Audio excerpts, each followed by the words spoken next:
Dieu a sacrifié un animal. Il a pris la peau de l'animal. C'était le premier sacrifice depuis la création. Dieu lui-même fait le premier sacrifice.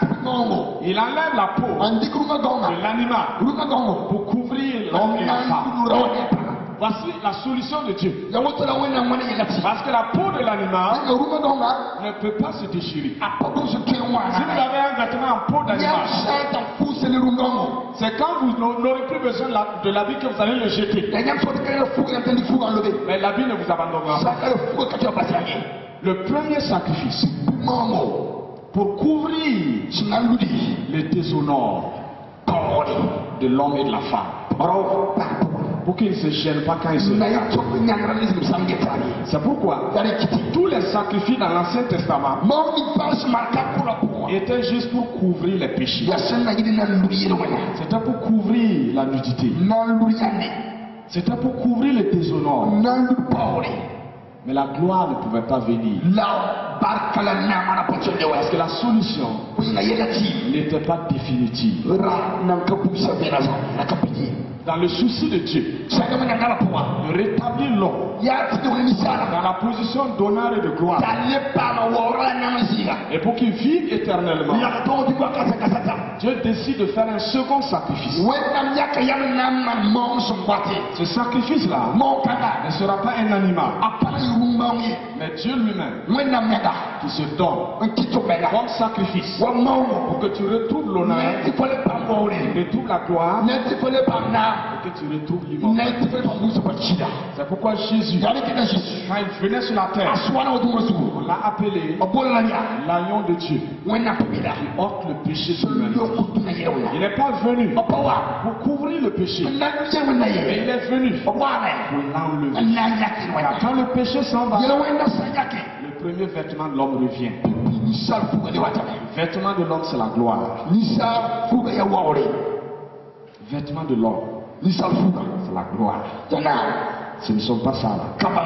Quand nous avons perdu la gloire, nous sommes obligés de nous vêtir comme ça pour qu'on puisse nous honorer. Comprenez? Nous sommes obligés d'utiliser des moyens humains. Mais Dieu a frayé un chemin. Dieu a ouvert une porte. Dieu a dit qui ira pour moi. Le ciel était dans le cadre.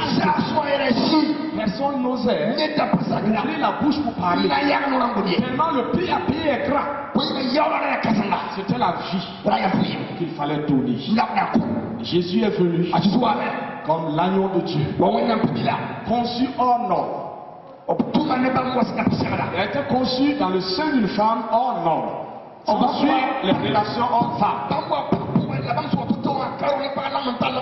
De sorte que son sang soit différent du sang des animaux et différent des sangs des humains.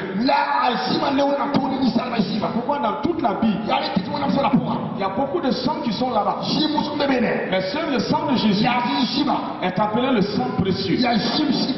Parce que c'est un sang qui n'a pas de prix. Le prix est tellement élevé. On l'a appelé précieux. Et comme on ne peut pas l'acheter, Dieu a préféré le donner gratuitement. C'est la raison pour laquelle le salut est gratuit. Parce que si on calcule le prix à payer, aucun homme sur la terre ne peut pourquoi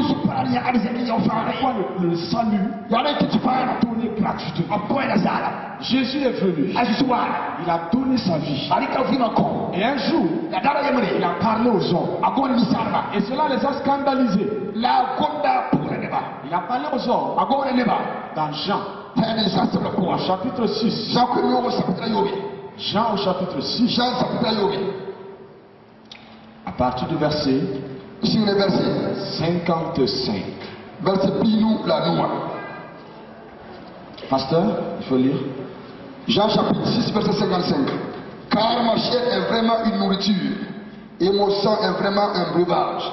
Celui qui mange ma chair et qui boit mon sang demeure en moi et je demeure en lui. Comme le Père qui est vivant m'a envoyé et que je vis par le Père. Ainsi celui qui mange vivra par moi. Alléluia, alléluia. Jésus parle aux hommes.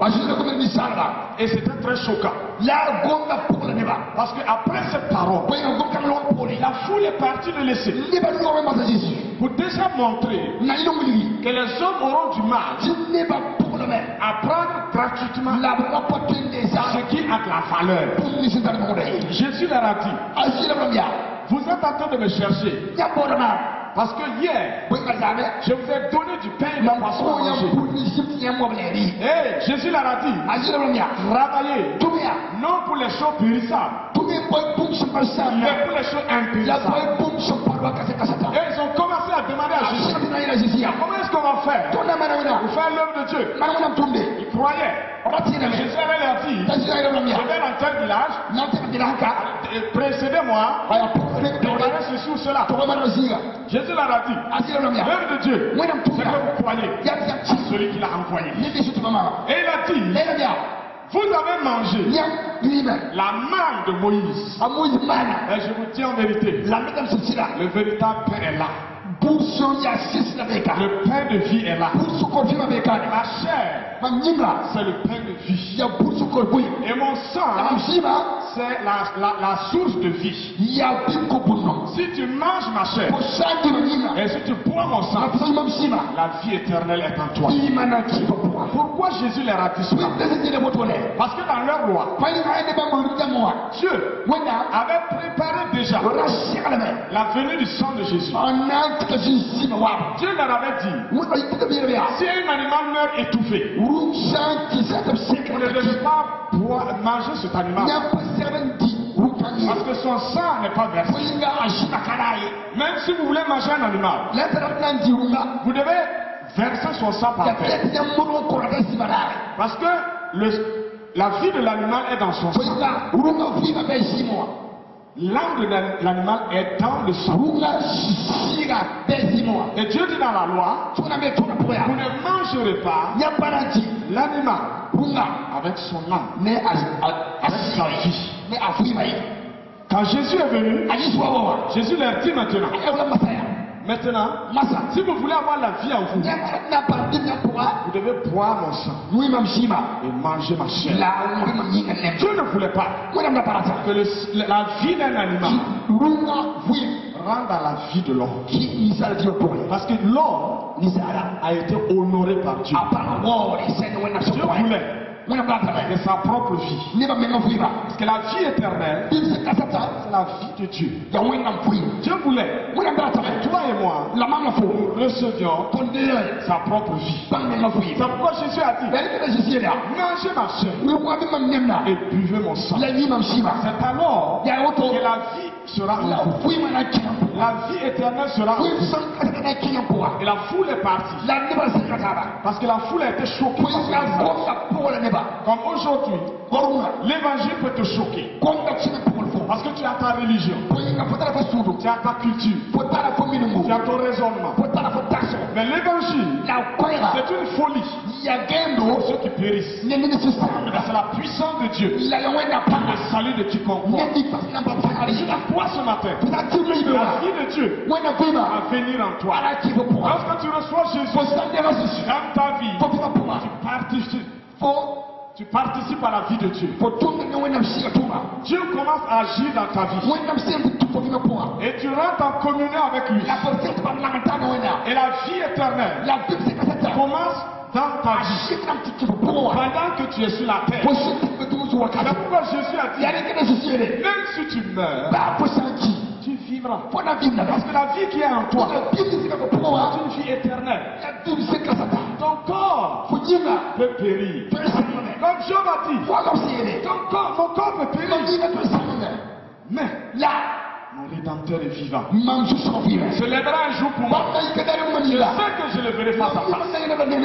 Mon frère, Dieu a besoin de toi.